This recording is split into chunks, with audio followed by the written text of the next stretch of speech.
লোকসভা নির্বাচনকে সামনে রেখে ৩ দিনের বরাক সফরে আসলেন প্রদেশ কংগ্রেসের সভাপতি ভূপেন বরা। শুক্রবার শিলচরে উপস্থিত হয়ে করিমগঞ্জ হাইলাকান্দিতে দলীয় বিভিন্ন কর্মসূচিতে অংশগ্রহণ করেন তিনি। শনিবার শিলচর জেলা কংগ্রেস কার্যালয়ে উপস্থিত হয়ে সংবর্ধনার জোয়ারে ভাসলেন সভাপতি ভূপেন বরা।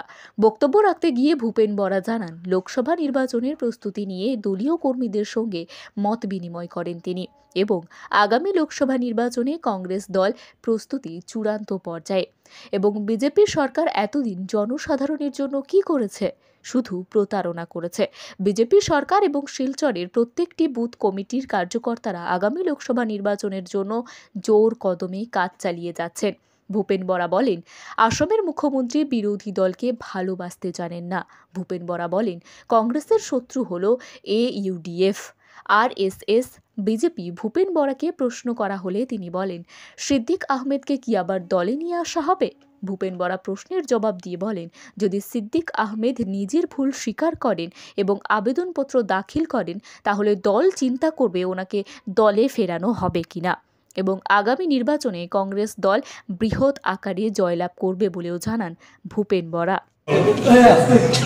আপোনালোকে ইতিমধ্যে গম পাইছে যে 4 দিনীয়া কাৰ্যসূচী লৈ আমি বৰাক ভেলীত আহিছিলোঁ। ভাৰত জোড়ো ন্যায় যাত্ৰা যেতিয়া 8টা লোকসভা সমষ্টি সামৰি ব্ৰহ্মপুত্ৰ উপত্যকাত হৈছিল, তেতিয়া আমি আমাৰ বহুত ৰাইজ আৰু কংগ্ৰেছ দলৰ কৰ্মকৰ্তাৰ সৈতে লোকসভা নিৰ্বাচন কেন্দ্ৰিক বহু আলোচনা কৰিবৰ কাৰণে সুযোগ পাইছিলোঁ।